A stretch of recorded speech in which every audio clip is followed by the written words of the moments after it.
Hello, everybody. We are live. Respect the line. Happy New Year 2025. Got a special guest with me today, Michael Scialdone, the Shark. Scialdone, Danny. One day you'll Scialdone. get it right. You change it every time on me. I haven't changed anything. So good to have you, Mike. We appreciate you, bud. Thanks for Happy to be joining. here.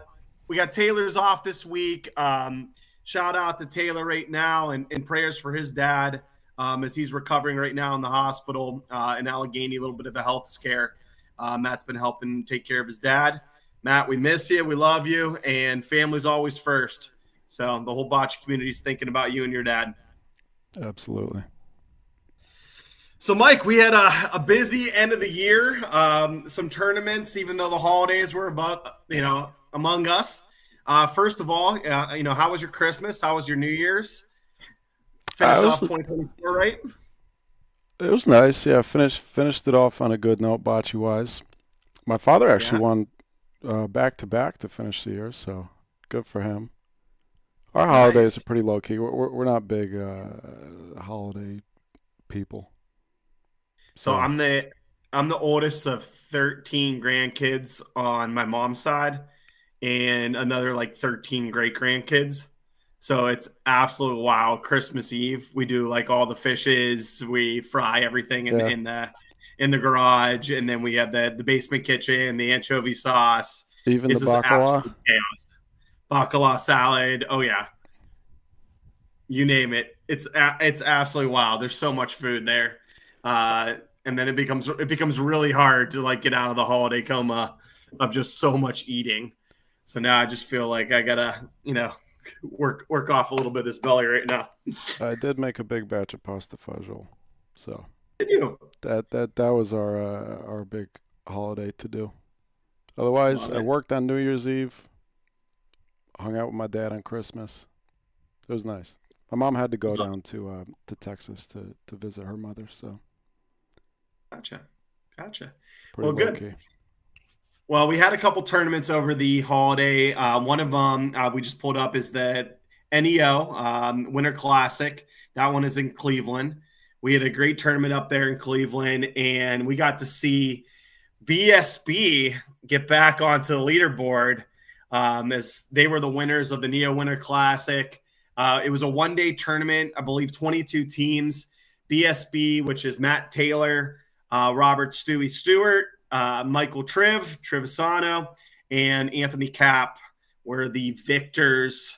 They played very, very well. We actually played them the first game, and they were destroying us. I want to say like 8-0, 10-0. Came back to make it a game, but lost to them was our first loss, and they just kind of rode everything into the championship. They were playing so well. They did lose the first game of the championship to Cascade Park, picked themselves up and won the second game. Cascade Park had a heck of a run. That's Braden Micheletti, who, of course, is from Newcastle. Pat plays at Cascade. As well window, as right? Yep, the one that smashed the window. Club. Yep. Throws the ball about that wasn't at 20 NEO, miles an hour. It? What's that? That wasn't at NEO, was it? That clip? No, that clip where he smashes the window, that one is at the Farrell VFW in Pennsylvania. Yeah, just skips over the ball. Even at the 2-man at Lorenzino's that we'll talk about, Jimmy the Bull. He had one literally hop over the fence onto the second court and just misses Dennis Stronad's head as Dennis is like just happened to be walking to go see where his ball did, and if not, he would have just got a ball right on his head. I mean, the dude threw it so hard. Somebody, I'm not going to be able to remember who it is. Somebody, you might know who it is. Somebody who got hit by a Paulino. I want to say somewhere in the Midwest. It might have been St. Louis or Kansas City. Somebody who got hit by a Paulino who's now blind in one eye. Oh my God! I wish I could remember who it was. Yeah, I don't know. Ron Dog got hit by a Paulino at Molisani. And that was one of the scarier incidents. I mean, his eye just like completely black and blue. If it's maybe 1/8 of an inch, he could have lost an eye. And of course, we had the incident where somebody got hit in the back of the head too, and it's just scary. It's just scary. Braden hits pretty hard, and at Neo especially, that ball just leaves the court. Like there is no big back wall. It's pretty exposed, and when Braden's hitting, you just have to keep on reminding people to like get the heck out of the way, because like him or Stewie and any of those hard hitters, PJ Micheletti and Dante, both shoot hard. Nardone shoots very hard. Like all these hard hitters, you just got to get out of the way. It's just Are they brothers, Braden and PJ? So PJ is his father, and then and Braden's brother Dante, and we'll get them up. Talk about them in a minute. But the rest of Cascade was Jake Tanner as well from Newcastle, and Jordan Hassan. Jake, phenomenal roller. Jordan, great hitter. And then they played with Ben Diaz from Youngstown. Fantastic roller, lead pointer. Also a barber, great barber. Shout out to Ben. I'll be going to get that fresh dew on Tuesday from him. He played phenomenal. Third place in that tournament was Castle Kitchens. And so Castle Kitchens was Braden's father, PJ, that we just mentioned. Dante Micheletti, fantastic baseball player and great roller too. Ronald Dog and Rocco Guerreri got third place. They played very well.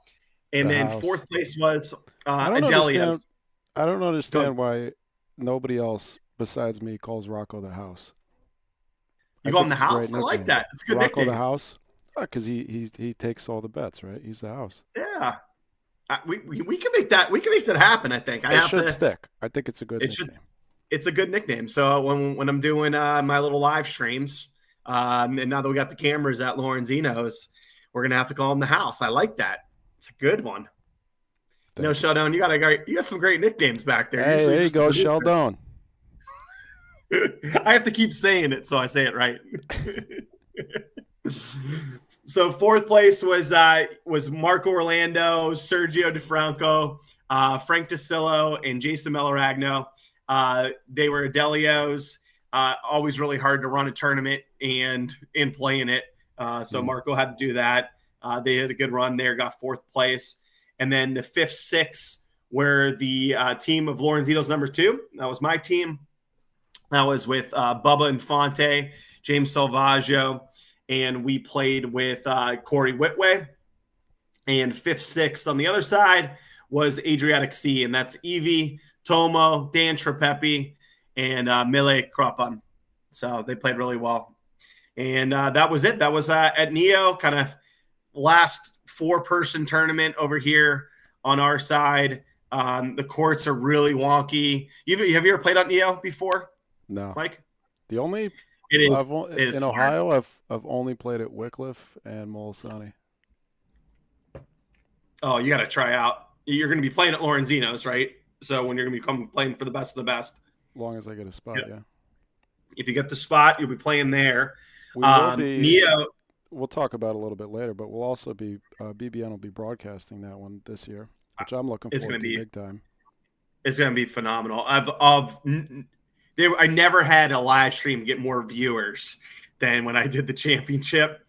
And I mean, Jose was just like making these crazy shots. It was so much fun. Yeah. It's gonna be wild.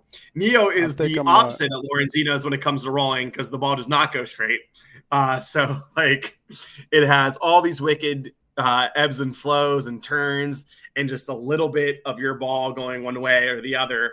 If you don't like hit the hill, it'll just like shoot off, and you think you have a good ball, and it's like 3 feet away. So it really requires a lot of concentration, watching, and you need to have great rollers to be able to win there. Stone So BSB and that Castle Park teams, Cascade Park teams, had some great rolling on some really difficult courts. The Stone Dust hard true? No, it's not hard true. It's like some sort of dirt. Yeah. Crazy courts. So as we finish up the Neo, why don't we get into the Empire Cup? And we were going to bring you on anyway, Mike, just to get your perspective. One, I want to talk about this year's 2024, I should say last year's, and then get in a little bit about what's going to be going on for 2025, as that's going to be much more expanded. I'm going to have some great tournaments. There'll also be tournament champion qualifiers, and just really excited to see some of the consolidation of the New York bocce scene and getting bigger and bigger. And I know for yourself, it's been great. So get more tournaments closer to home and not have to travel by plane, by boat, or wherever else you've been traveling to go have to play through the last couple of years. Yeah, New York doesn't have the centralized, like Ohio, PA. You got Northeast Ohio, Western PA. Everything is very centralized, and you got this huge pool of players to draw from. New York is, even the entire state of New York, we don't have the pool of players that you do in just, you're probably in just like Cleveland alone, or Youngstown, or Columbus. Are there a lot of tournaments in Columbus? No, not many. No, but Nope. there's a lot of players, or is it just certain people that I happen to Well, know that have been to they have the Columbus? one club. Obviously the Bocce Bros being from there, they've helped grow it That's right. there. Dante's a But president of that yeah, club, yeah, right? Dante's the Yeah. president there. So it's been pretty amazing what they've grown over there in Columbus. But I would say it's a relatively small scene, not like Youngstown, Yeah. Western PA, and Cleveland. I mean, those Yeah. are just huge, huge ones. So New York is everything is super spread out, and a lot of people don't realize how spread out it is. I think, like for example, for us to go to Lockport, it's a 5 hour drive, easy, and then downstate is another 3 4 hours from us. So to the part of the beauty of the Empire Cup is that it's bringing all these teams together a lot more. It's a great way to encourage people from across New York to, first of all, to hold tournaments. Like you said, now we're having more tournaments at places that were kind of dormant for a while, like the Mechanicville IFS, which is, um, so I live about 30 minutes north of Albany, the state capital, which is all the way on the eastern side of the state. I'm like, you know, maybe 30 minutes from Vermont. Uh, uh, Whereas we have the guys, so like the guys in Western New York, they're closer to Cleveland than they are to Mm-hmm. us. They're much closer to Cleveland. Um, so they everything is just very separated. And then you have a lot of these places in the East. There's like a select handful of players that travel a lot from Eastern New York for the past, I don't know, however many years. And outside of that, in our area of Eastern New York, we really don't have that many players, and especially not a lot of young players. I mean, I'm trying to think of anybody like tournament players who are my age. I don't think that there are any that are anywhere near my age. I know some of the guys listening are, they're not that old, but like probably at least 10 years older than me. All the Yeah. other any other tournament players from around our area. So, but um, the Empire Cup has, well, it's encouraging these places to have more tournaments, um, and it's through that some of these places now are starting to get, because we have these local tournaments, they're starting to get like those more entry level players, even people's kids. Nick Serra's son, he played in a tournament with Nick Yep. this past year. It wasn't an Empire Cup tournament, but because they're hosting, they're like being reintroduced to the idea of hosting tournaments, and they're like, oh, this is fun, let's do it more often. So I think the Empire Cup has had a hand in like revitalizing a lot of these places that were dormant, like I said. So, Well, anyways, from an outsider's view, and we're going to have Mike Seraph come on, oh great, probably the next week, maybe. Try to get him onto the show and do a segment with him, so he can explain a little bit more of the rules and what tournaments are there, and how do you register, stuff like that. And if you're looking for that information, you can go to the Empire Cup page. That's on Facebook. I know you had posted a link, Michael, on Bocce Underground, as well as it's on Lockport's page, it's on Tokalana's page. Yeah, so if you're looking it's on the for it, you can also BBN page if you can't find PBN it. page, Respect the Line. We reposted it. So if you're looking for any of that information, if you're from the New York area and you're looking to join, we're happy to send you some of the information so you can be able to do that. And importantly, too, you don't have to be a New York resident to participate in the Empire Cup. The Empire Cup, the idea is to promote the tournaments in New York and to kind of, I don't know, it creates some sort of structure around them that encourages people to participate and, something to build on. Oh, I But you don't, don't worry. I looked at the rules. I saw there's a possibility I could be able to maybe play a couple tournaments and then get into that last one for Empire Cup. So you don't yeah, have to be from New York to play on a team.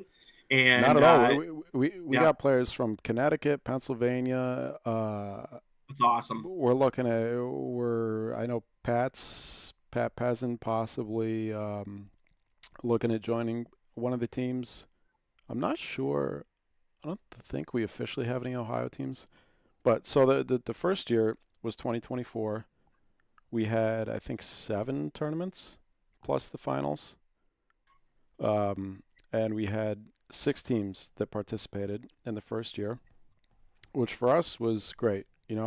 Just start somewhere, start small, kind of figure out what we like and what we don't like, and then take it from there. So for this next year, I think we already have 8 or 10, and we're looking at probably going to end up somewhere 12 to 16-ish teams. The buy-in, we did raise the buy-in a little bit this year. It's $1,000 a team. You can have it's going to center mostly on doubles tournaments. I think they might all be doubles tournaments actually. And the World Series is no longer going to be an Empire Cup event just because it was such an outlier, and especially with rosters and everything, it kind of threw a wrench into things because people have their teams that they've been playing with on the World Series for years.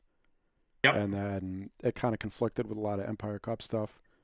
So, and also it throws off just, I don't know, it throws off just because it's such an outlier compared to other tournaments. It throws off a lot of It's a tournament. Yeah, just to get for all the viewers, the World Series has 140 teams. They had 180 last year, including the 108 women's division. 108 teams. You can't compare that anything like a tournament that has 24 teams, Yeah. 16 teams, 32 teams. This is not the same. So and like you said, people have been playing with their teams, forever, and to ask them to have to change up because of the Empire Cup, you're just deflecting what the goal is of the Empire Cup, which is to grow bocce in New York. And so it's a good idea to kind of separate And, out that. and we're making as part of the especially for this coming year, the Empire Cup is built to be like a structured thing for the future of the sport, something that we can build on and to like move the sport, especially in our area, into the future and towards that next evolution, whatever that looks like. So as part of that, we're looking at standardizing rules and things like that. So there's a few interesting. Number one, which relates to the World Series, all the tournaments are going to be backboard dead because, in my opinion, from all the broadcasting that I've done, it's pretty clear that people would far prefer to watch backboard dead to backboard live, which I completely understand. And as a player, I would much rather play backboard dead than backboard live for strategical reasons. It backboard live almost eliminates the Paulino shot from the game. I know there's a lot of people that are going to disagree with that, but the Paulino shot is so much more meaningful if you're playing backboard dead. Yep.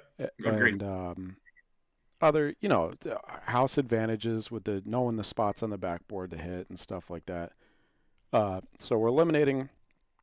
We're doing all backboard dead tournaments. We're doing doubles, like I said, so you can have a roster of up to 6 players for your Empire Cup team, and all the tournaments. I believe all the tournaments are going to be doubles. There may be one or two exceptions, but I think they're all going to be doubles except for the finals. And the way that it works is your top 2 teams are going to be eligible for points. So And actually, we may have to. I don't know. The first event's not till April, so we have a little bit of time to kind of work some stuff out. And actually, now that I'm kind of thinking out loud, that may be something. We the scoring was structured last year towards four-person teams, so we may have to switch some. We did it last year, four-person, structured toward four-person teams. If you played two-person, then two teams could get the points, but each team would get half the amount of points. Oh yeah, yeah, So yeah. I remember. we may switch that now. Now that I'm thinking about that, now So that it's just geared towards two-person teams. let me give you my perspective, because I know we got a lot of topics to go on to. I'm gonna give you my Yeah, perspective, and then if you can kind of you give us the results of the 2024 Empire Cup, that'd be great, I'd Michael. be happy to do Um, that. I know you'll be excited to talk through that. But from my perspective, anything that's moving the game forward, I'm a big fan of. So seeing more organization that's been happening, in Chicago and New York, we're trying to do that with tournament champions as well as other things in Ohio, doing BPA, BPA tour points. We're just trying a bunch of things. And as we're all sort of like trying to do things, talking to each other, learning, this is how we move the sport forward.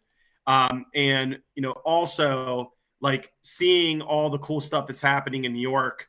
I'm very happy because we're seeing more and more New York players now become extremely competitive from not just certain areas, like Rome, but from all over New York, Yeah, and they're coming to our tournaments, and we get to see them, and it's just building like a pretty amazing community, and like you said, growing the youth of the game.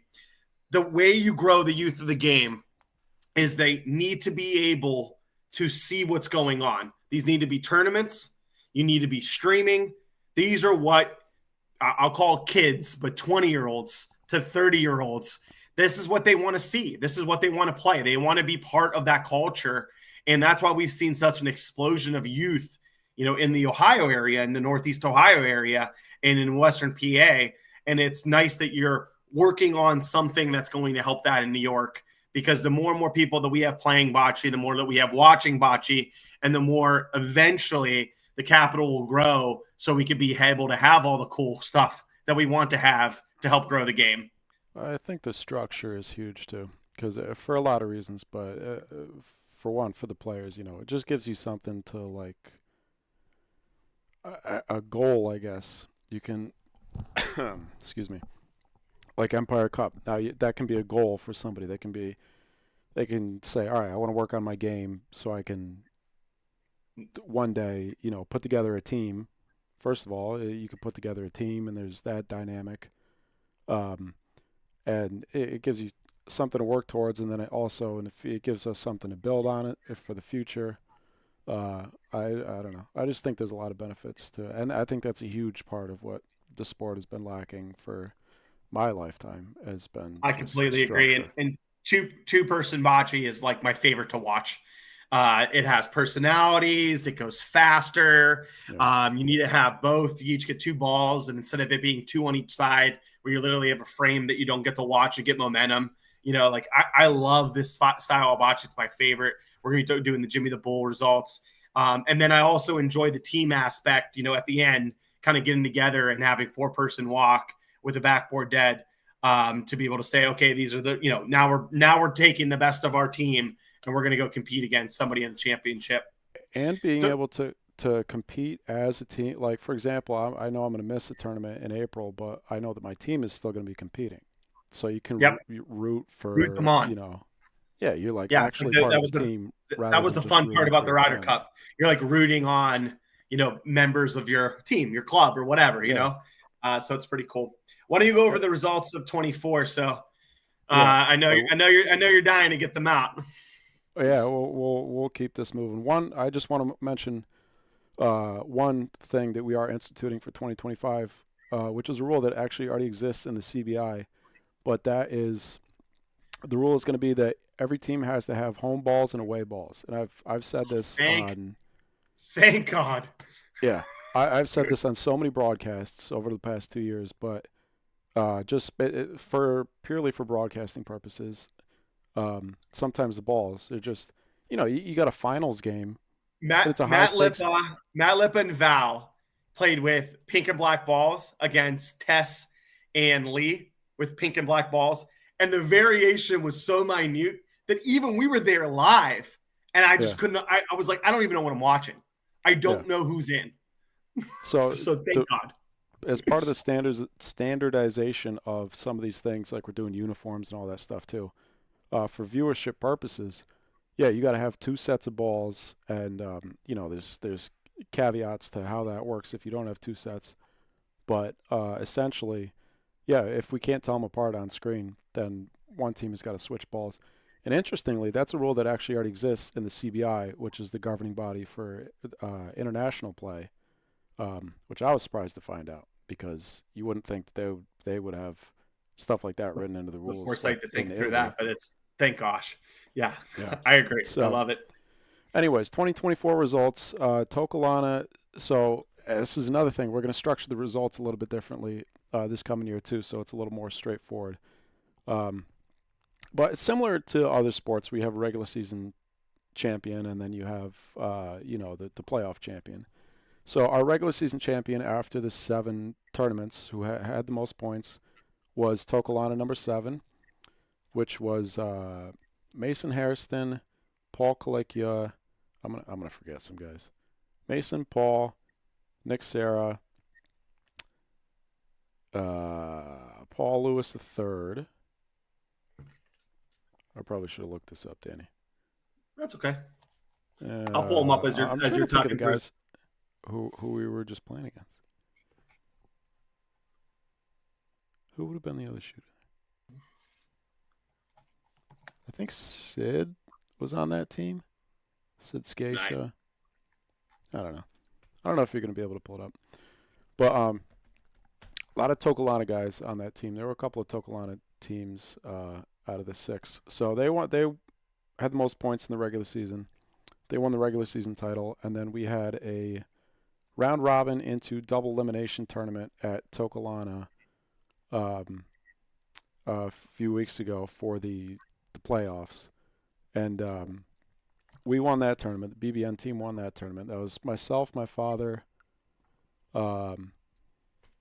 No, Joe Peterson was on another team. He was on Dirt Box Cowboys. Yep. So playoffs, BBN won. Me, my dad, Frank Anelli, Pete Russo. We were the ones that competed, but also on our team from earlier in the year, Tommy Izzo, Steve Peterson, Joe's dad, Andy Zimmerman played with us. Steven and Andy played with us at Lockport earlier in the year, a tournament which I like to forget about. And I must be missing somebody. I think we had 8 players, but we started off the day. We had 5 round robin games. We started off 0-3. And the 4th game, we were down 15-11, playing to 16 to the Tokalana team. And we came back and won. And then we barely squeaked into the playoffs, into the bracket play on points. And we lost 1 in bracket play to Dirtbox Cowboys. They beat us 14-3 the first time we played. And then we beat Lockport, and we beat Senza Mutande, which is Joe Malache, Filippo, Jimmy Myers, Johnny Rod Jr., Mike Paulillo, and I forget throughout the year I think Mike Corona was on their team earlier in the year. Yep. Beat them, and then we had to play Dirtbox Cowboys twice in the finals. It's Billy Barnett. At that tournament, that was Billy Barnett, Joe Peterson, Russ Johnson, and Bernie Colangelo. Great to see Bernie back on the court, first of all, I'll say that. He was out for a little while, so really great to see Bernie back on the bocce Love it. court. So we played them twice in the finals. They had us. I just posted a clip the other day. Playing at 14, they had us 13-12 in the first game, and we scored 2 at the end to win. I think we were down 9-2 in the first game, Wow.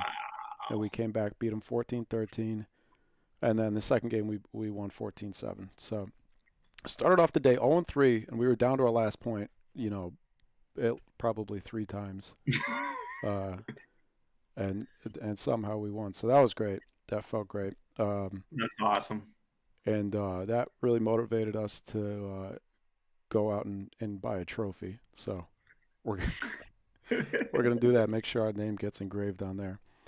Love Um, it. so yeah, Dirtbox Cowboys was second, and then Senza Mutande was third. I don't think it was a tie for third because tie for third is a single elimination thing, right? Yep. Yeah, so it'll be a So fourth.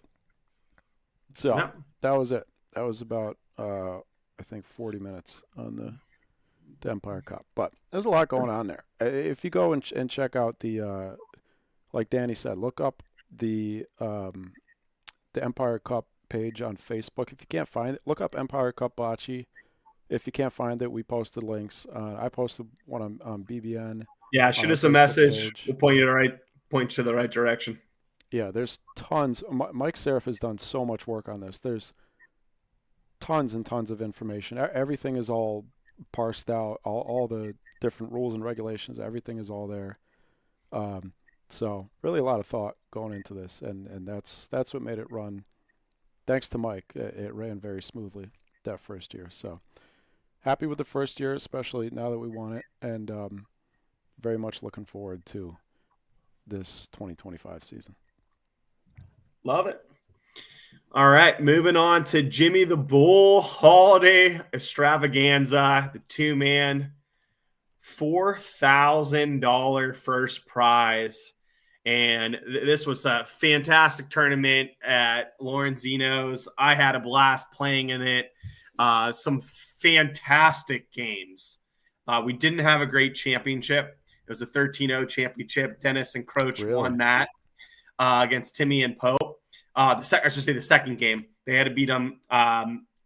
They beat them in the winners side of the championship. So they played them the second game again in the first game of the championship. They beat them 13-0. But the game before that they played against Timmy and Pope was a classic.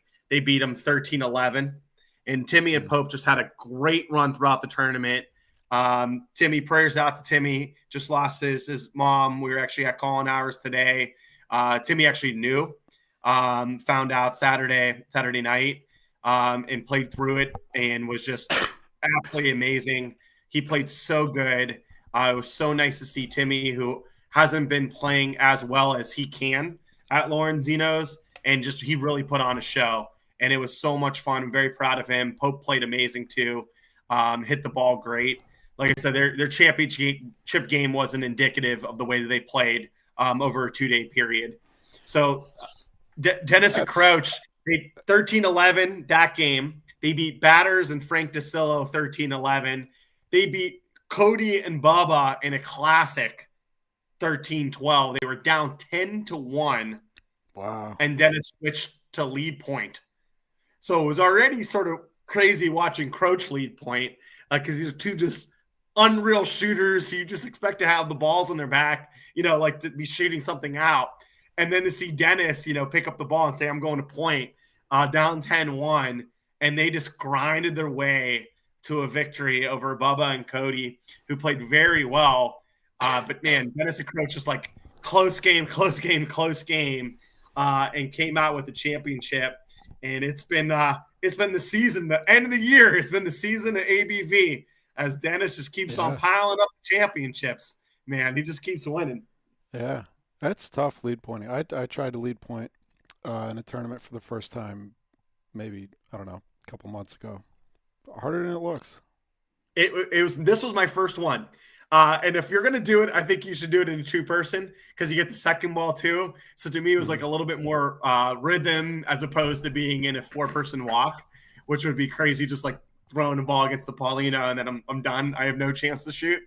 But it was a lot of fun. It was very interesting doing it. And man, you have to point to win. You just have to point well. And just the fact that Dennis and Crouch not naturally that's just not naturally their position doesn't mean they're not phenomenal pointers, obviously, but they just pointed the heck and not even their club, they just came to Lorenzino's and just dominated. They played really well. Happy for them. And like I said, Timmy and Pope played great. Third place was Val and Matt, also coming in from Canada. They played phenomenal. Man, Matt just hitting and sticking everything. He played so good. Oh my gosh, he just hit so well. Val, of course, a pointing machine, and then needs to make a big shot. Oops, Val does it again. So our queen of the court, Val, gets third place with Matt. They played great. We had batters. Shout out to Val, always competing in the open division. Oh, she's just, I mean, I know there's no women's division in this one, but by choice, always. She has no qualms. So it doesn't matter what the format is. Val's going to come in and go compete her butt off. She's not scared at the moment. And I tell you what, it's not like any of the men are looking at her and saying, "Oh well, it's a woman that's playing." Same thing with Lee and Tess that played. Like they're just like they're killer players. We're as scared as them as any other person. Val played great. So batters, and he originally played with Pino in the first day, then had a substitute, Frank DeSillo, play with him on Sunday. They got fourth. And then fifth, sixth was MHP. So that's Michael Heath Paisano playing with Shawnee New. And Anthony Cap and Nardone also got fifth, sixth to round out a great Jimmy the Bull tournament. Man, try to do some live streams for you too, Michael, before the cameras are in, they're not up yet. You hope this gets some equipment for Lorenzino's, but I try to do a lot of live streaming. Lee did some too, so we could get you some of the live streams. It was a very, very fun tournament, and that Bull trophy is just amazing. Dante Chiavetti made it. It's really cool. The name plaques look small. I'm curious to see how maybe it's just the perspective of the photo. Curious. Yeah, it might be the perspective, but he's redoing like I said, Jimmy the Bull came that sort of engraving on there. He's redoing it, put a new base on it, and it's just it'll be really cool just to have that trophy there. So we're gonna have. So, how do you even get something like that made? That's like incredible. Dante's he's great with his hands, man. Just like he can figure that stuff out. He just can go to these different places and get these things and put them together. I don't have that ability, so I could just talk. So I'm like, Dante, I want this thing to get made and I want it to look cool. And he's like, okay, I'll make it for you. So that's all Dante Chiavetti. Beautiful. So we're going to have at the club, we're going to have that. We're going to have the Bull. We're going to have the King. We're going to have an annual King trophy with the crown. We have the Queen as well. So just it's really cool for the club. It's in its first year with competitive play from club members. This is an amazing thing to be able to have some of these tournaments there. But it was a lot of fun. Jimmy Paisano put on a great tournament. Next tournament that we have to go through is the Waterside Singles. This was a smaller tournament, right, Michael? Members only. And just to remind me, that was won by Morris, correct? Morris Tuttle out of Seneca Falls, New York. Shout out to Seneca Falls. Playing out of the SMS. It's the year. It's the year of Seneca. Is it? Love it. Who else? In what way? Billy did well. Billy's done well. Billy won the ABC Open, yeah. Third Billy did well. Best of the best last year. Yeah, it's a very small club there in Seneca Falls. It's actually the first tournament I ever played when I was 12 years old. Was the St. Anthony's tournament in Seneca Falls there. It's where my dad happens to be from. But super, very small town in central New York, in the Finger Lakes. And yeah, they got a handful of very strong players there. So, well, congrats out to Morris. Second place was Zach DeLuca from Holly Bocce Club. I saw a bunch of the Holly players. Holly's pretty close, right, to Waterside? No, not really. This is what I was talking about earlier. Holly's Western New York, so these. Oh yeah, so they had to make a trip. Yeah, 3 hours maybe. I saw a bunch of the Holly players playing it. There might have been 3 or 4 that were there, so that's pretty awesome. But yep, as I was watching Bill Barnett's streams, trying to continue building up that club. I think they're moving to get more courts. Is that correct, Michael? Yeah, they're moving to Baldwinsville, which is only like 10, 15 minutes down the road, but a few some politics going on there that I know I'm not at liberty to discuss, so I won't. But that for those reasons, and then also just to be able to expand the club, they're looking at least three, possibly four Coleone courts that they're going to put in there. Shout out to Gabe Quattrochi, Dino Franceschi, just another couple of workhorses. Those guys, Waterside is by far it's only two courts that they have right now in their current venue, which they've been at since 2013 or 2011. I think 2013. Maybe 2011. I don't know. But so they've been pretty limited in what they're able to do as far as tournaments because they only have the two courts. Yep. And excuse me, because it's such a nice venue, they got the Scar Club there too. If you haven't seen the broadcaster pictures, it's by far the nicest place in New York. Yeah, it's gorgeous. So they have all these people that join now, all these members that want to play in tournaments. So they can't, you can't not let members into tournaments. So they have a lot of member tournaments, member guest stuff. So I know that they're very much looking forward to having a few more courts and being able to expand their the field that they can draw from when they have these tournaments. Love it.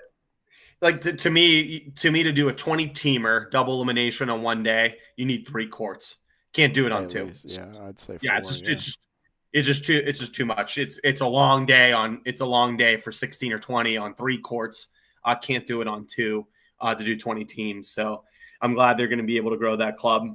Yeah, we also had for the holidays, we had the Tokalana doubles tournament as well.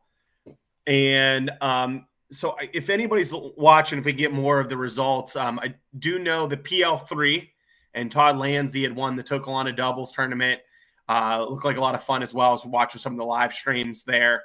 Always fun out there in Tokalana. And that was happening around the same time that the Jimmy the Bull tournament was going on. Lots of doubles, lots of holiday bocce. And shout out to PL3 and Todd for winning that one there. Let me see if I have it in. I know some guys who definitely didn't win. I can tell you that. But as far as the top 3, I don't know. But we'll get some feedback on the comments. All right, why don't we move on to the best of the best and talk through that? And we are going to take some calls at the end of the show. So if you have any questions, feel free to reach out. We're going to put the phone number up or start posting them in the chat, and we'll be able to go through that.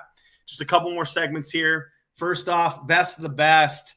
This is, to me, the premier singles bocce tournament in the country, Michael.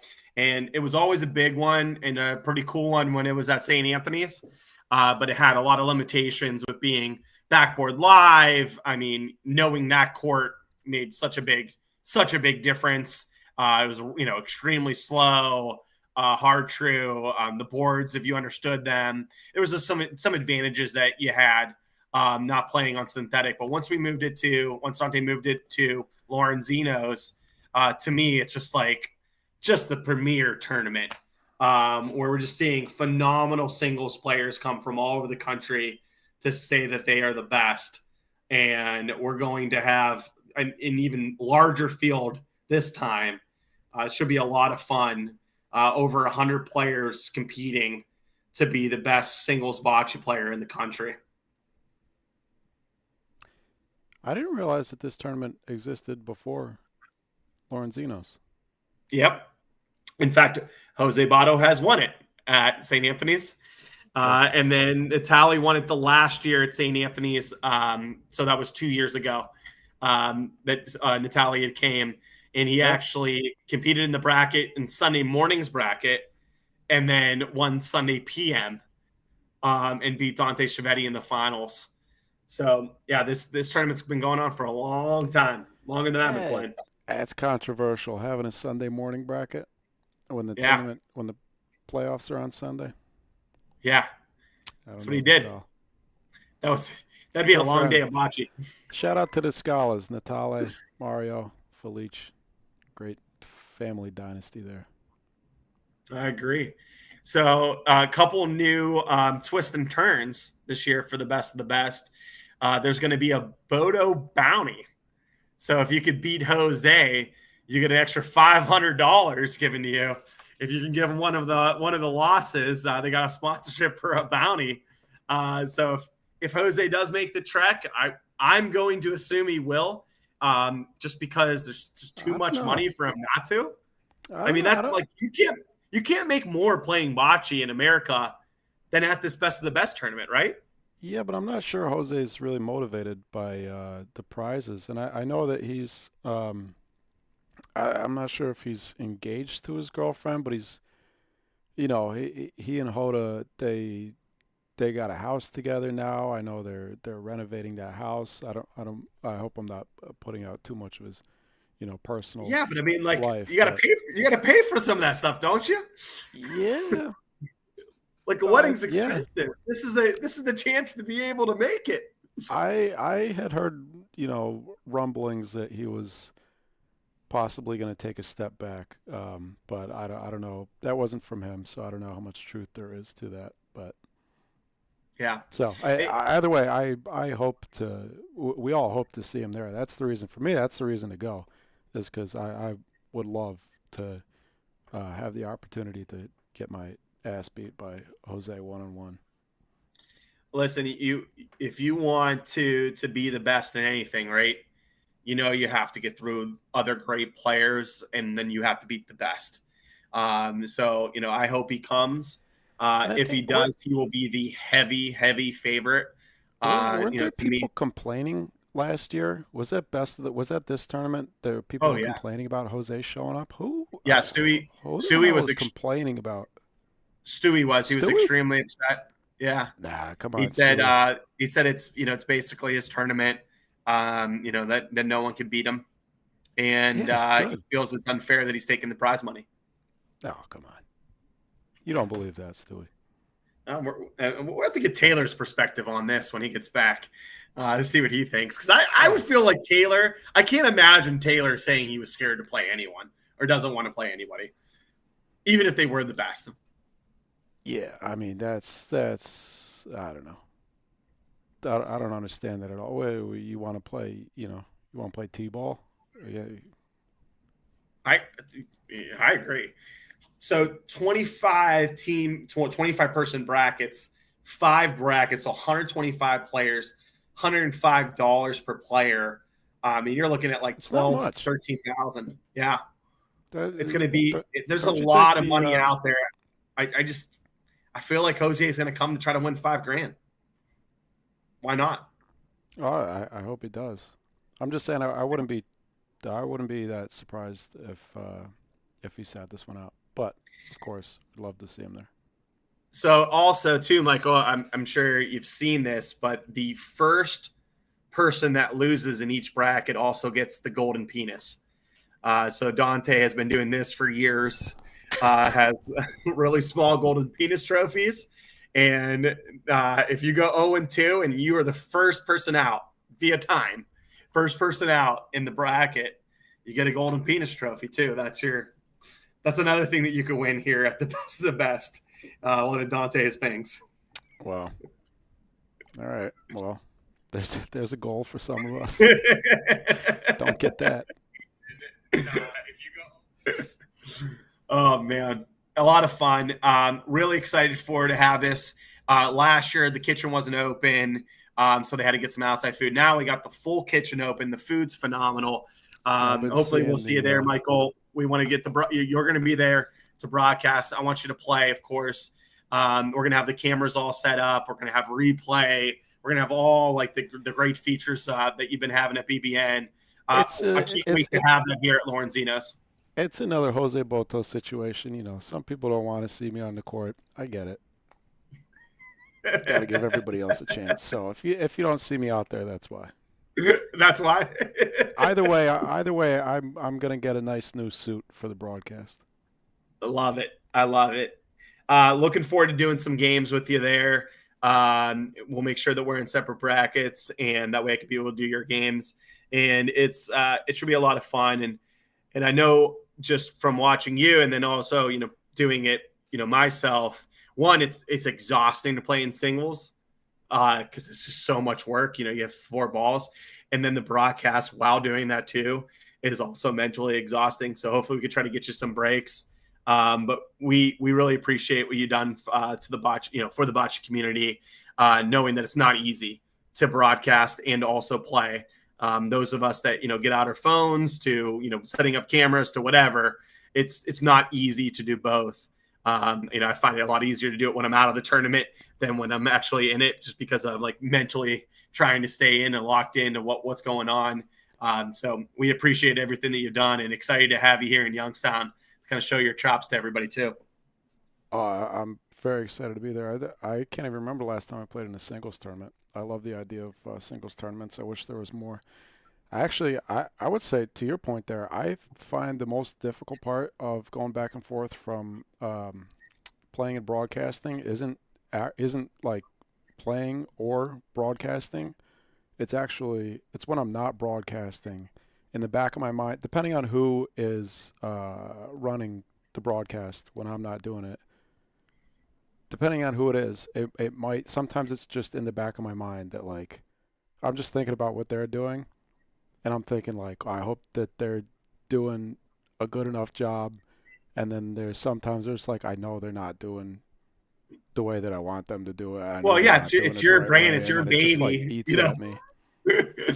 It's your business, right? It's your brand, it's your baby. And then if you don't have control over that, they're reflecting like live, right on YouTube, they're reflecting your brand. So I'm sure that's like can be stomach wrenching, and then also like just a little bit of stress that other players that are there, just there drinking their White Claws or their beers or their waters and eating bananas. They're just hanging out. They're not thinking about their broadcast and if it's bringing enough viewers to keep the train going. So I appreciate that you have to do that, and hopefully we can help you out with some of the stuff there. Just really looking forward to having those cameras at Lorenzino's so we could showcase the best of bocce. I think it's going to be a lot of fun. And for the future too, it's important to note that what we're talking about here is not me bringing my whole setup to Lorenzino's. It's Danny and Matt setting up Lorenzino's with a broadcast setup, so that moving into the future, we'll be able to see more broadcasts from Lorenzino's when I'm not able to be there. Yeah, it's going to be a lot of fun. I'm very much looking forward to that. And shout out to Joe Palumbo from Watertight and Bobby Ferraro that helped, with getting the cameras and, getting some funding. It's pretty awesome that we could be able to have some great support from the community as well to be able to do that. And like you said, this is where Taylor and I can be able to jump on the computer, jump on the booth, and get you more live streaming, not just from phones, but also to be able to have, the full court perspective. Especially on that middle court where it's really tough to do live streams if it's not the only court. So just totally pumped to what we're going to be able to do. Yeah, excited to be able to watch. What are you watching, soccer there? Oh, yeah, football, the Brownies. Why do you even bother watching? All right, so last topic we got. Can you hear me? Yes, I can hear you. Okay. That's right. Last topic we got is Tournament of Champions. Just wanted to go through. So we got a lot of new tournaments that are going to be eligible for Tournament of Champions. Shout out to Big E, who just did really a 10 tournament preview all around the country. You can check out the Dallas Bocce Club's page and Big E's the Lone Star page to be able to see all these different tournaments. But we're going to have tournaments in Wisconsin. We're going to have tournaments in Southern Illinois. We're going to have tournaments in St. Louis and Kansas City, all that are going to be TOC, Fresno, that are going to be like TOC qualifiers. Really excited for the, all around the country now. We're going to have people that can be qualified to be part of the Tournament of Champions. And we're settling in right now on the last dates to have the finals. We're going to have the finals hopefully at Molisani this year, and also doing potentially a special tournament at Lorenzino's the day before, where we're going to be doing like a fun live drafting tournament. So we're working on dates right now with 2 clubs to have that in October. So we'll actually be using the points that you accumulated over the year to get some captains and get you another fun way of playing bocce. That way you're not just coming down for one day. But it's going to be a lot of fun. Just wanted to mention some of the tournaments and some of the things that are going on. For Tournament Champions, just a reminder, you can go to bpatour.com to register. So if you're one of those people that are playing a lot of tournaments, you could save some money by doing it before you finish a tournament. So if you just sign up for the year, it's $100 for the year. If you want to wait till you win a tournament, then you have to pay a little bit more. You have to pay $150 for yourself or for your team. Each person has to do that. But we are taking members, and we've been growing. We just got, obviously the BSB team just won. We got ABV that's there. We've been posting all these different players. We have like 40 players that have signed up for Tournament Champions. Hopefully we'll keep growing that, as well as, of course, the ones that are also coming via a sponsored tournament. So we are going to have some tournaments that are being sponsored, where the winning team is being sponsored to be able to go. And the next one coming up is at Neo. Christian Molensky is going to be sponsoring that winner. So if you win that tournament in February, that 4-person tournament, you're able to go to the Tournament Champions and already be sponsored. It's been pretty great. Best of the best sponsoring? They're not sponsoring it, but if you win best of the best, you be part of the Tournament Champions player pool. I got a question. Yep. So you pay $100 to potentially get into the Tournament of Champions if you qualify, but if you don't qualify, you don't get $100 back, right? So you don't. It's essentially you're betting on yourself. You're betting on yourself. You're betting on yourself. We are working. Sorry, go ahead. No, that's okay. So you get membership to the advanced stats feature at BPA Tour. So you're able to go see your history from last year, as well as this year. We're going to be getting all that, all the statistics that we're all working on the back end of BPA Tour. So you'll be able to get that, part of that advanced stats feature. We're also working on finalizing some more sponsorships. And so hopefully with those sponsorships, we could be able to get things like T-shirts and hats and other things, so that we can get to those members, whether or not you qualify for Tournament Champions or not. Mm-hmm. And if you don't want to take the bet on yourself, you can just wait till you win a tournament, pay $150, and you get a ride to go win potentially $10,000 prize. So, we are seeing some players do that as well. Just wait until they win. Or you could win a sponsored tournament, right? A lot of different ways to get in, huh? Yeah. So coming up this month, we're going to have St. Anthony's tournament, which is in Youngstown, already 32 teams there. So that winning team is going to be part of the Tournament Champions. We have the high stakes, less teams, but of course a much higher pot per team, $800 per team there from Lorenzino's as well. Mount Carmel Winter Classic. We got the best of the best. Cape Coral's coming up. Maro Frate, the Memorial Doubles. Just a lot of tournaments that are coming up. Las Vegas, that are going to be big and with large prize pools. And of course, that's how that tournament can be part of the Tournament Champions. You go to Vegas? I can't this year. So my son's districts for wrestling are the same weekend. They moved it up to February. So I can't make it this year, unfortunately. I watched the draw for Vegas earlier today, and I did not. I can only think out of Ohio. The only name that I think I recognized was Trepepi. I don't remember any other Ohio. I know Nick Capogreco's playing with Salsicha Train. Okay. But I don't think that there is another Ohio team that's going. Wow. Partially because some are going to Cape Coral. And so there's like only so many trips that you can make bocce related, that are farther away on a plane, right? In a month span. I think so partially it's because the date moved up and conflicted a little bit with that travel. We also have a birthday party in the family So Anthony Caprigraco and Carmelina's daughter's Lucia's birthday Oh yeah. is also that week. So there's a lot of players that are missing for that. Nice. we got districts for wrestling. So if your son is wrestling, that's our weekend in Ohio too. So yeah, a lot of us are sad. If the date was last year's date, we would all been able to come. But this year it's just a little bit harder to make it. Yeah, new venue too. We'll see. I for one, I loved South Point. So I, hard to top. I of course didn't love the courts. I Oh. loved the casino. Yeah, Like I it mean, was you don't go to cheap to Vegas for the play. bocce courts. Oh my gosh. Like it was just I loved the experience. I loved being there. You never had to leave. There was good food, good gambling, good fun, great pool. Nice frozen pina coladas. You Yeah. know, Mimosas for $1 in the morning. yeah, full live card rooms. But we'll be at the Tuscany this year, closer to the Strip.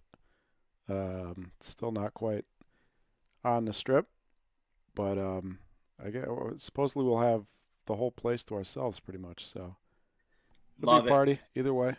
Excited. I'm happy that there will be more Chicago people out there this year. Last year I think we only had one Chicago team. So Wow. I know we got at least a couple this year. Good. And will you be broadcasting it all there? That is something that actually I don't know. I don't know yet. Probably not. It's it's a bit of a family reunion for our family because we got family from Nice. California and Texas that come out, so we do a lot Love of it. family Well, you know time. what? Take the headset off, enjoy yourself. You're in Vegas. Exactly. Go relax, have fun, play bocce, 6-ball bocce, and just go have fun. Yeah.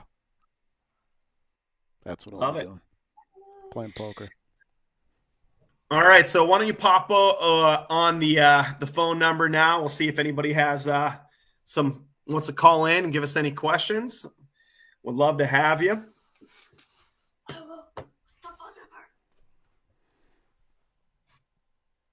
Is that your son behind you? Oh yeah, He's gonna call from behind that's the you. Luch. He wants to call. What up, Luch? Want to show yourself? Viral social media sensation. Hello. Luch, how you doing? Good. How about you? I'm doing well, man. I think you got something like 50,000 views on your clip of you shooting. Yeah, I guess. There you go. You're famous. I hope. Definitely the best shooter in the family. Better than you. Hey, you show that to the girls at school. Yeah, they'll love bocce. They will.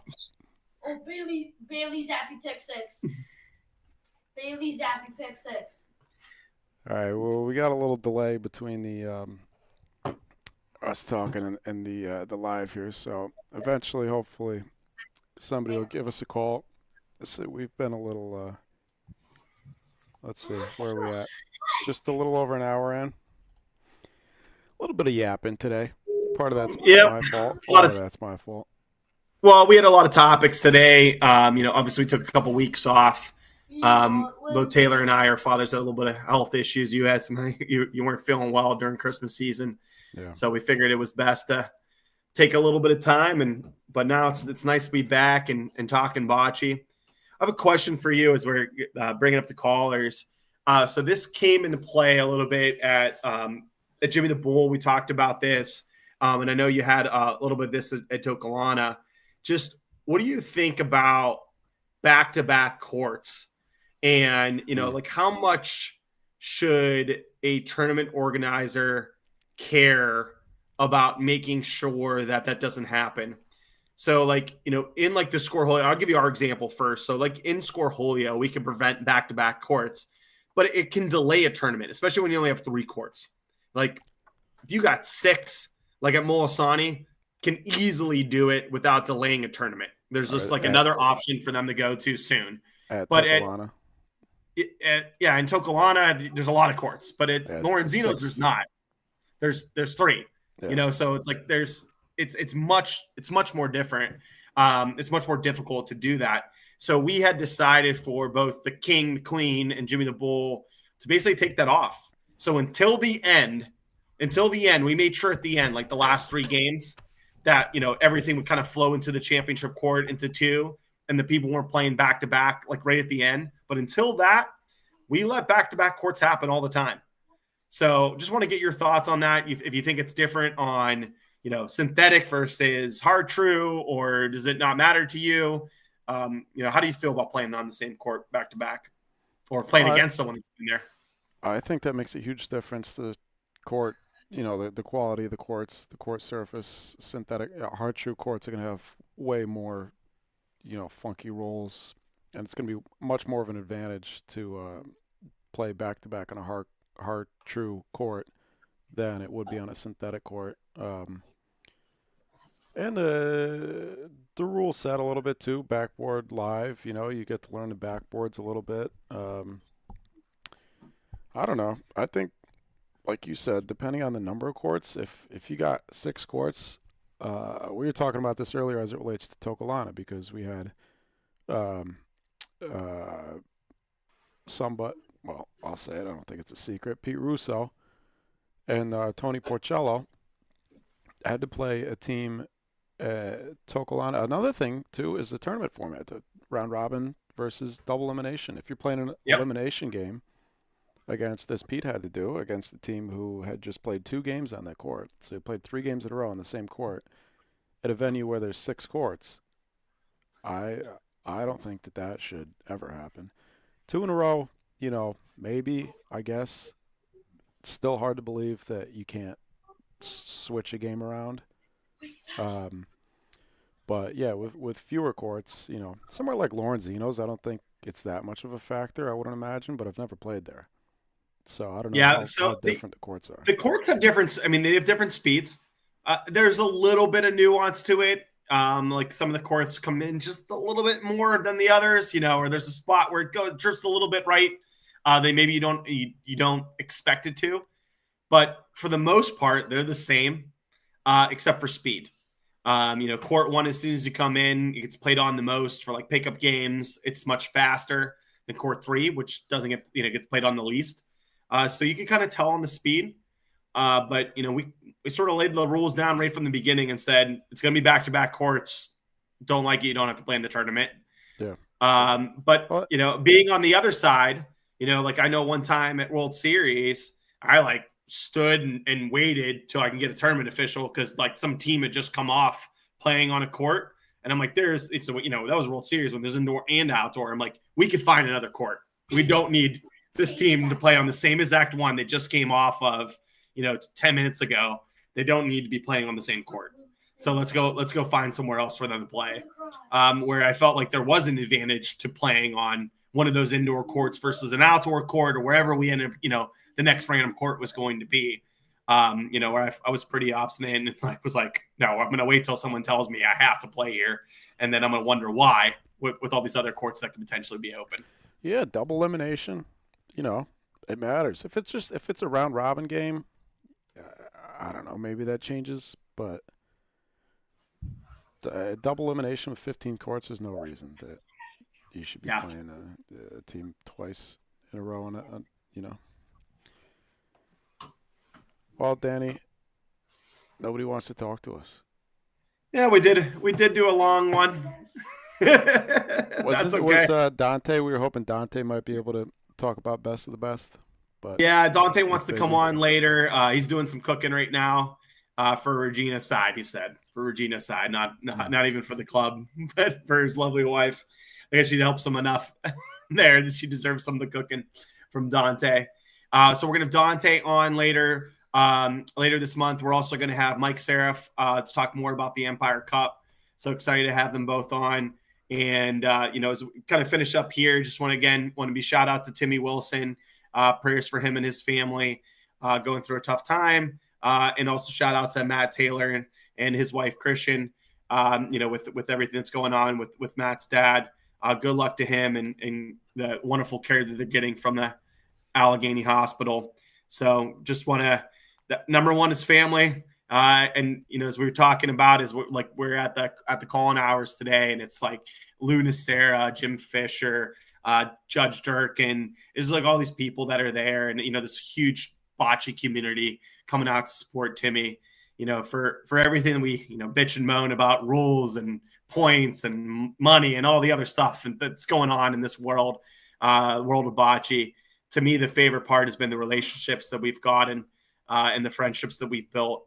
And it's pretty amazing that we have such a tight-knit community over our niche sport. And so I'm very proud of the bocce community and all the support and love that's come in for Timmy and for others that have experienced loss over the past year. Absolutely. Danny, we got a caller. No, I don't mean to cut you off there. I want to answer the call before they hang up, before we miss them. Let's see, I got to get the audio set up.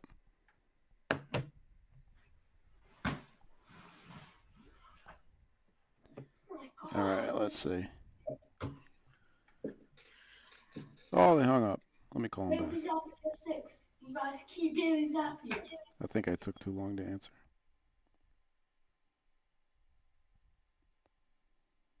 Or you know what? Just call back if that was you. Please. It'd be like a 30-second delay. Yeah, I can only imagine the emotions of getting that news in the middle of a tournament, and to be able to ride that wave all the way to the finals that's something else. It is, and he played so good. I know we had a game against him. Let's see it. Oh, Lee, it was Lee. She said I had a question, but called too late next time. No, try again, Lee. I'll call her if she doesn't call in. Okay. How do you? Oh, did she text you? Yeah. I was gonna say it's not coming up in my live chat. Should I try and call her? He made a point on the back wall in our game that was like, I don't know, we had like an 8-inch point, and frames over, we win this point. I just felt like we were winning the game on the next frame with tight ball game at the end, and he just rolled just unreal ball to beat it on the back wall. There we go. Call from Lee Chrisman. To accept, press 1. I To pressed send a 1. voicemail. There we go. Lee, how you doing? Good. How are you? I'm doing well. You're on the show. What's up, Lee? Hey, how are you guys? Great. Hanging in there. I have a quick question. I wanted to know your opinions on this. This happened at the last tournament. It was actually a question my husband had, and I tried to explain it, but he didn't like my answer. So it was a 2-person tournament, and I mean, I didn't have a problem with it, so I'm not complaining. I'm just asking a question. So Billy Batter started the tournament with Pino, and then the next day Frank took Pino's spot. And my husband's question was how, especially in a 2-person tournament, is that permissible? And if they would have gone to the championship and won, do they split that money? Whose name gets put on the trophy and all that kind of stuff? We were talking about this before we went live, actually. Oh, really? Yeah. So why don't you give your opinion first, Michael? I have mine. Well, subs are. This is classic bocce. What are the rules? Nobody knows the rules until the tournament's already begun. Subs are legal, right? Especially if it's at the beginning of a day. It's not like it's in the middle of a game or something, or even between games. It's the beginning of a day. 2-person tournament, does that make it different? I mean, the real argument, excuse me, singles tournament. Sorry. Like Danny said, I've been sick for the last week. Singles tournament. Can you sub in a singles tournament? I've never heard of that, but yeah, I don't think that would be allowed. But the rule. First of all, there is no rule. It's not allowed or disallowed. So it's really difficult. It's really difficult to write out every rule. Right? There often is an explicit sub rule, though. Yeah, usually in a 4-person tournament, I've seen them in the big Wycliffe tournament. tells you when you can sub before. You can put 5 people on your roster. That person has to be on your roster before you start the tournament, and you can sub them before a game, but not in a game. That's typically the rule Right. on a full person. I have seen it happen a lot where I'll say more than a dozen times, Lee, in the last 3 years, where I've seen someone not be able to play on a Sunday because of something, whether they had a family issue or there was a health issue or there was just they couldn't play on a Sunday for whatever thing. I've also seen, in Wycliffe, someone not be able to play on Friday night or on Saturday because they had a wedding, but they could play the other ones. So, they were on the roster and they got subbed out. Right. To me, as long as that person wasn't playing in the tournament, it doesn't bother me. So unless there was a rule against it, unless there was an explicit rule against it, to me, if you bring somebody in that wasn't already part of the tournament. Now, what I would not approve of is if, let's just say I got knocked out on Saturday and then Batters needed a partner for Sunday and he picked me up. Now, I've already been knocked out of that tournament. I shouldn't be available to be picked up as a sub for whatever reason. But to me, it doesn't matter. But I know that Triv was a little upset. bit of I tried to explain to my husband that a lot of times somebody will tell the tournament director up front, I'm not going to be able to play on Sunday. Can I have this person fill in? And people allow it. And I also told him, trading Frank Castillo out for Pino is pretty even. It's not like you're trading a beginner bocce player and then bringing in Frank on Sunday. That would seem a little odd. But, he just didn't, he says it just seems a little strange, when it comes down to paying money out, paying $4,000 out, then what do you do? So, yeah, I mean, it's never bothered me if the director knows ahead of time and they allow it, but I just thought I'd ask. That would be on the team to figure out, right? Payouts. Yeah, to figure out the money. To me, the person on the trophy is the one that won the championship game. So if Frank, Frank and Batters would be on that. But if Pino and Frank wanted to split the money somehow, I'm just the last example I have in a doubles. Anthony Capragreca was playing with Eric Zalesnak, and Melania, Anthony's stepdaughter, was had her graduation from 8th grade or whatnot at Holy Family. So Anthony had to miss the first 2 games at IMBS for the doubles, and I believe John Vivo played one or 2 games. And so then Anthony came in and finished out that day. So it was not a new day, Michael. Then Anthony came in to play. And I don't remember anyone there being upset with the rule that you were able to use the sub. And there was no official rosters for there. But that's the last example I have on a 2-person. I do see it happen more often in a 4-person, usually on that Sunday because somebody can't make it for whatever reason. They sign up for the tournament. They can only play on that Saturday or that Friday beforehand, and then on Sunday they need to get a sub, someone that hasn't played in the tournament yet. Yeah, 100%. Well, and my husband's new to the game, and he's expecting concrete rules, and I keep trying to say there's sometimes a little gray. Too much gray. So we would argue and watch it. All right, thanks, guys. Every tournament you play in, you're asking rules. Like the first game of the tournament, you're playing the game, and at the same time, you're asking rules. Are we allowed to measure here? Right.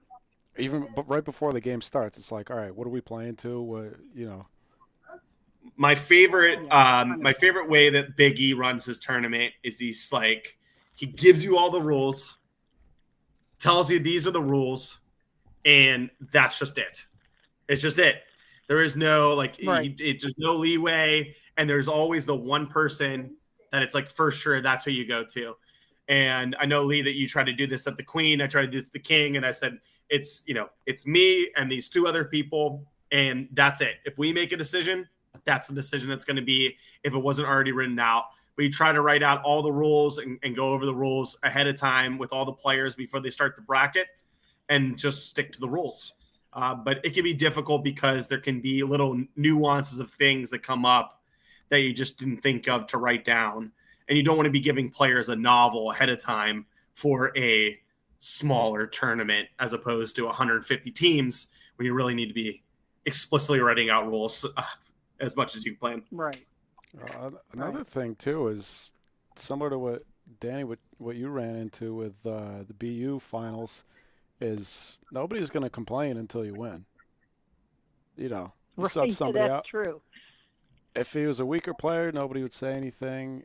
And I'm not saying that's why, specifically why anybody is asking questions, but weaker player, nobody's going to say anything. If you don't do anything, nobody's going to say anything. These things only become an issue when they find success. Well, we got another call coming in. Thank you. Thanks for calling, Lee. You. Thanks, Lee. Bye-bye. Call from Jimmy P. to accept, Uh-oh. press 1. To send a Oh, boy. voicemail. Jimmy, you're on the Powell. show. How you doing, Jimmy? Oh, the call-in works. Yeah, it works now.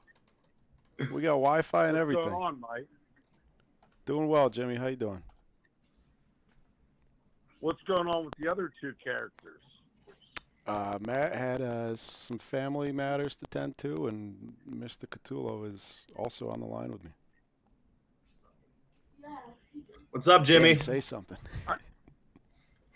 Danny, what's going on? What's up, buddy? How's the show going? Good.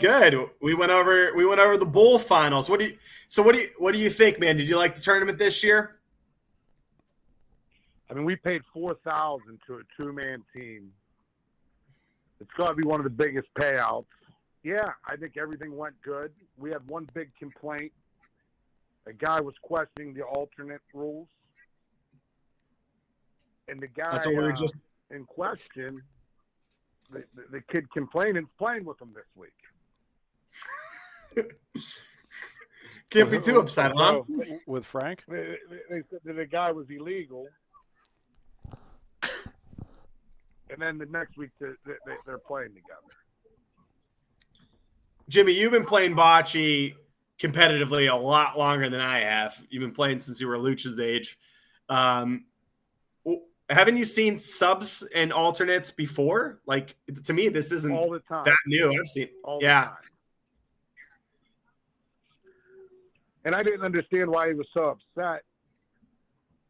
And, I've seen it sometimes when someone was sick, and I've seen it other times when it was planned, when so-and-so is going to play Friday and so-and-so is going to play Sunday if we make it. And I never saw it to be that big of a deal, and in some people's eyes it was. And I'm not sure. Maybe it's just where I'm from that it was never that big of a deal. But other than that, the tournament went great. Yeah, it was a lot of fun. I think Bocce did a good job. How about Dennis and Croach, man? Two traditional shooters, and both at some point was lead pointing, both Croach and Dennis. They pointed their butts off. Yeah, they played phenomenal. They got a little lucky early in the day, too, though. Them guys, they was losing 10-1 a game. Yep. And, that's how it works. And then they got hot at the end of the tournament. And I think they whitewashed the finals. Yeah, 13-0. Timmy and Pope might have been a little bit exhausted.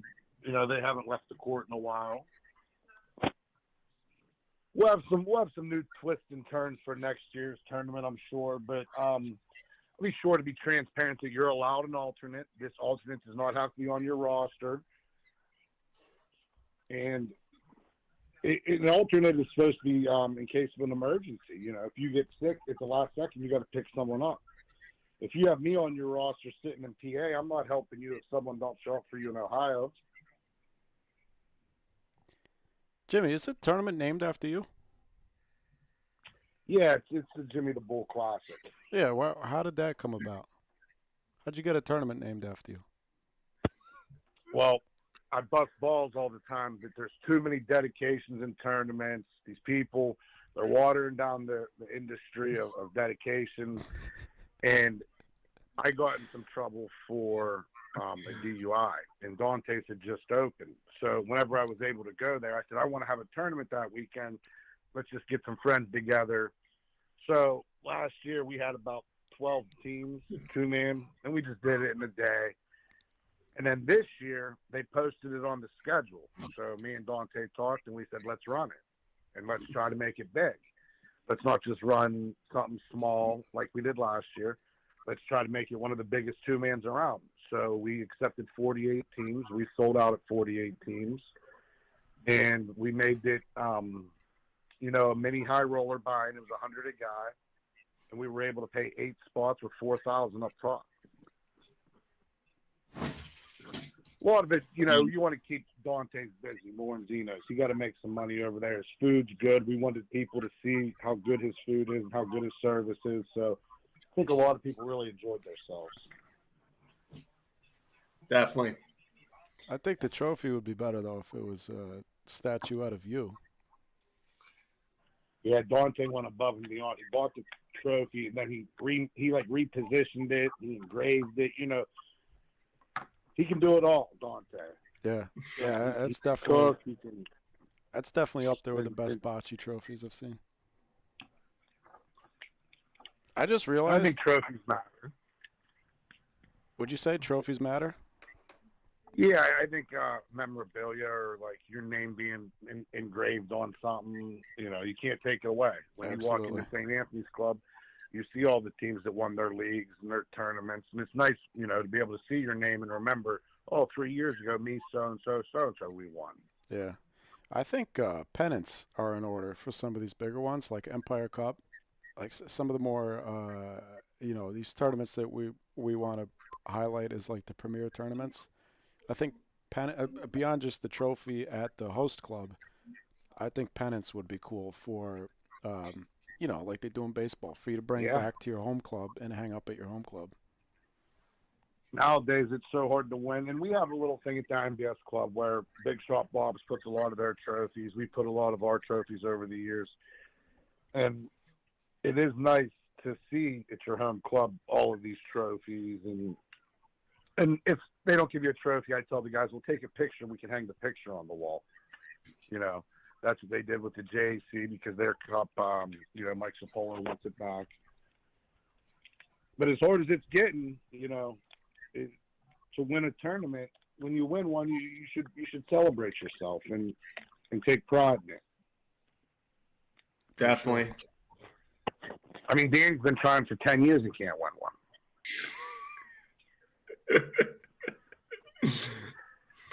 I have the big asterisks. He had to rig the whole BU tour just to get a win.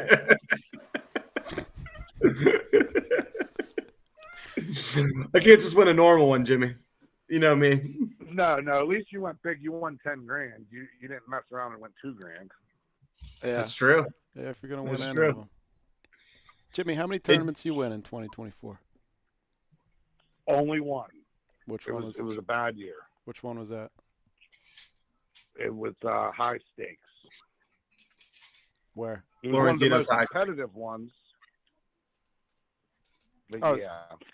Was that recent? Early last year. The one coming up. Jose played with Leo and La Barbara and Pat, and BSB beat them to knock them out, and then they played against Jimmy's team, and Jimmy beat them up pretty good. Well, we had to beat Joe too. Colombo in the finals twice. Yep. It was Joe, Trev, James Salvaggio, and then they went on to win the Molisani, the first major of the year. Yeah, it was a tough year in the majors. We finished around 7th, 5, 6, 7, 8. Hey, it's some big wins along the way, though. That's all you can hope for nowadays, Mike. With you guys and all these podcasts and tournaments sell out. I tried to get in the St. Anthony's tournament, sold out. 32 teams, 280 a team. Yeah. Well, that'll be part of it. And the money landscape changed a lot too. Yeah, I think some of these, especially best of the best. What do you think about the $105 buy-in? I feel like it should be more. Especially, when Dante's been running that thing for 15 years, it seems. yeah, I don't know. What's the $5 for? that's a good question. But like people who travel, people coming from California, and I understand that 90% of the players there aren't the people who are traveling, but like the people who are traveling are spending, whatever, $1,000 to come out there. $100, I don't know. The guys from California ain't going to win anyways. Well, I agree with that.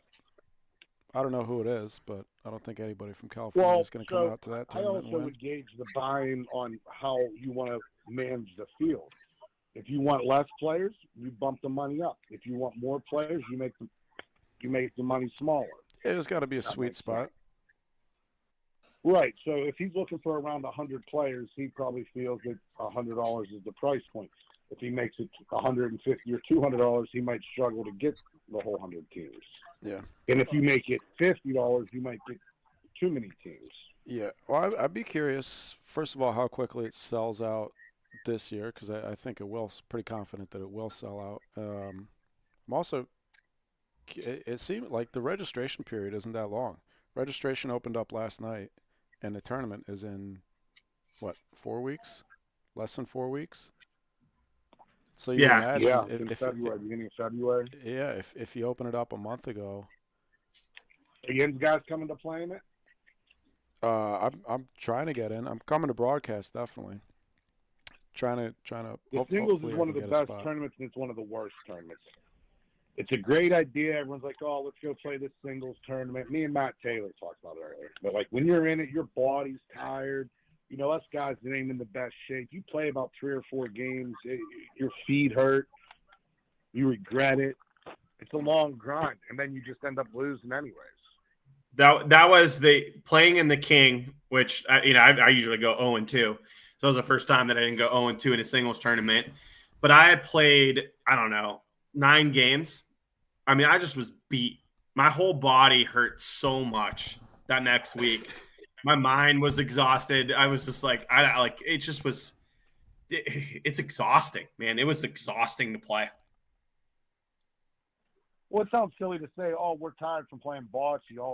These old men get up there and roll these balls, but I mean, it is tiring. And I'll tell you another thing: on a synthetic court, there's no give, so your feet are taking twice the pain compared to like a dirt court. There's a little bit of give there. There's a slide.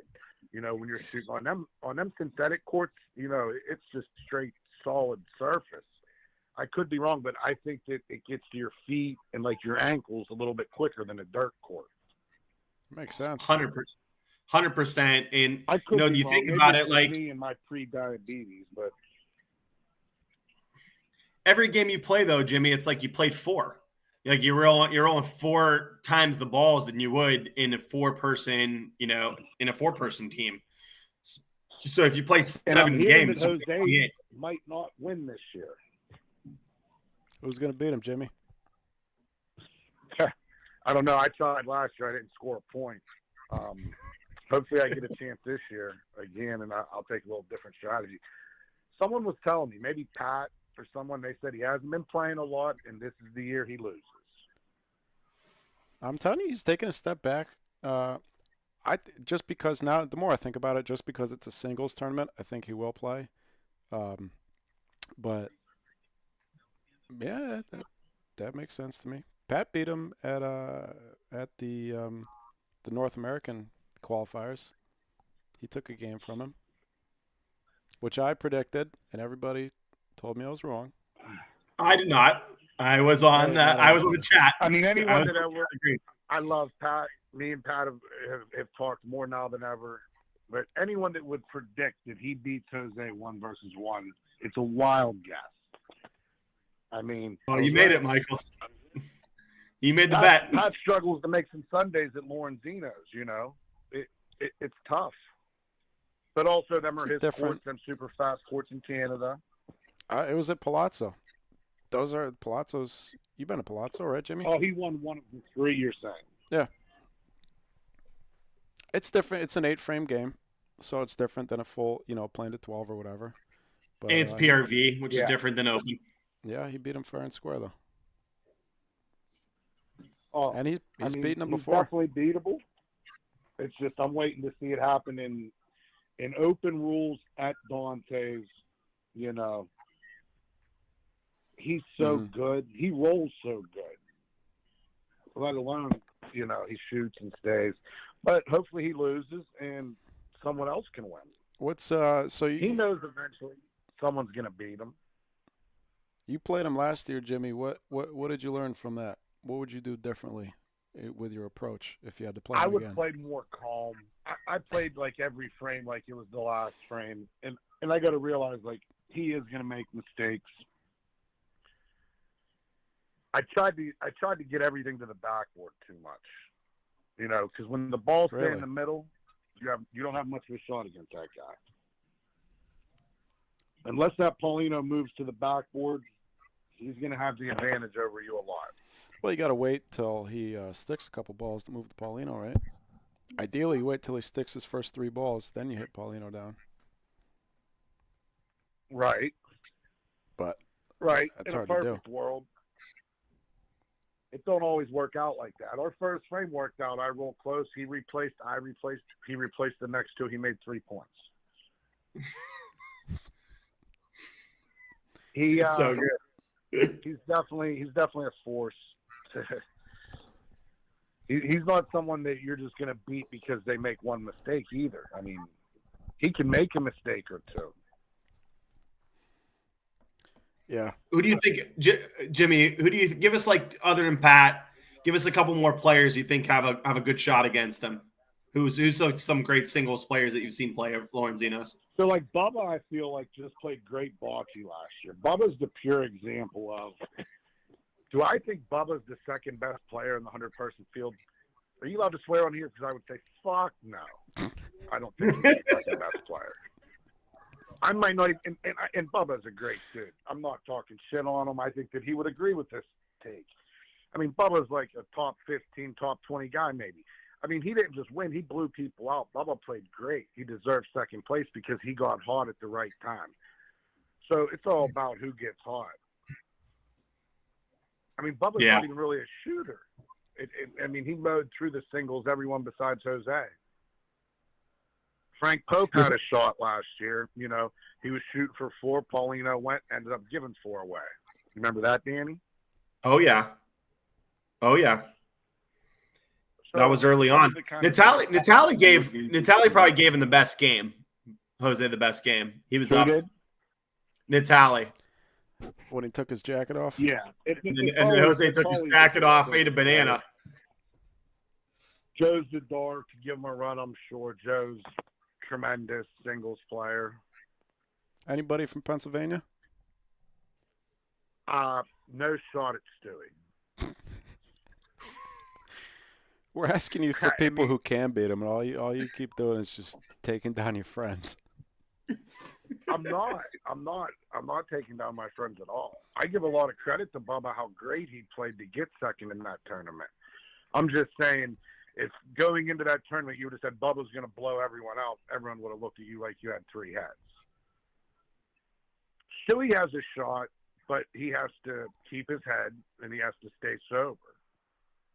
Singles is different. He don't have Capagreco and Taylor to help him call a game. He has to call his own game. Game calling's big. Guys from PA that have a shot at him, I don't know. I'm trying to Jimmy, who's some of your favorite game callers out there in bocce that you like watching call games? From PA or anywhere? Anywhere. I like to play aggressive. So, you know, I'm going to get blasted for saying this, but I like how Croce calls a game. He's pretty aggressive. Him and Dennis combined seem to find a nice balance. So,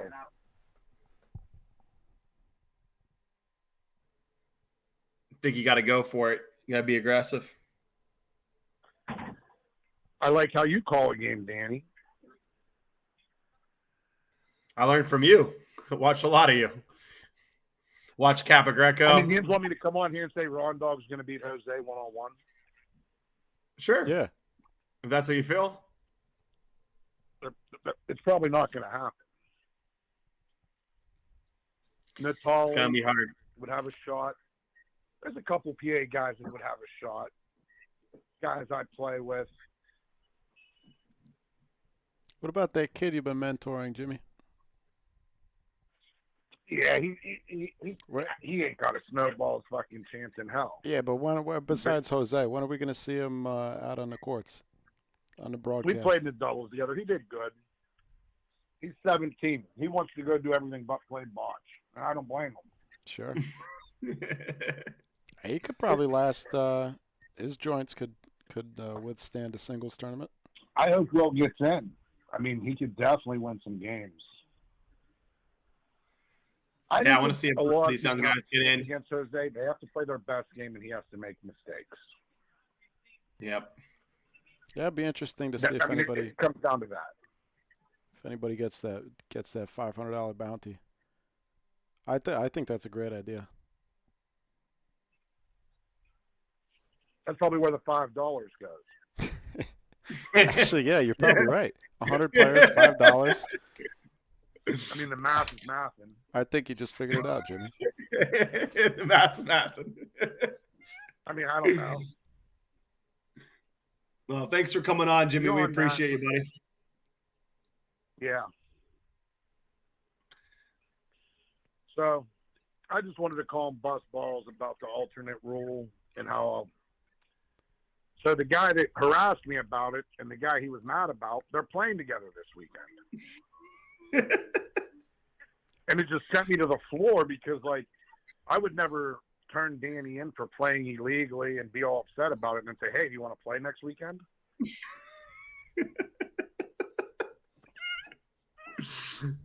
And I don't know. I would step back by it, and that's not something that we would do, at least. Nope. But well, it sounds to like each their own, I guess. Sounds like it was maybe just some confusion about the rules, or just genuinely asking what the rules are. It would be different if I played with someone and then I flew Jose in for the final day. I mean, these were all like tight. It was like the same guy. I wouldn't even have noticed they made a move if you didn't tell me. It'd be like replacing me with my cousin Danny. We're pretty much the same person. Or like my brother. Or Louie. Or Sean. Like, we're all kind of the same. Yep. I mean, we'll see. Next year's Classic, maybe we'll get 60 teams. Love it. I love it. I appreciate you guys. Thanks, Jimmy. Thanks for coming on. Here. I'm going to go watch this Browns game. No, you don't want to. They'll blow it. Do not watch the Browns game. It's so pathetical. Don't watch the Browns game. I mean, what do you expect? It's so I'm a pathetic. Steelers fan. I'm enjoying every bit of this. All right, Can't Jimmy. lose here. All right, guys. All right, thanks, Jimmy. Thanks for calling, Jimmy. Well, Danny. All right, we did it. Like you guys were talking about. Thanks, everyone, for joining. We appreciate it. This is Respect the Line, filling in for my co-host, Matt Taylor. We got Michael Scialdone. There you go. We got Luciano Catullo in the background. This is Danny Catullo. Just remember, watch bocce, play bocce, talk bocce, but always respect the line. Thanks, everybody. Until next time.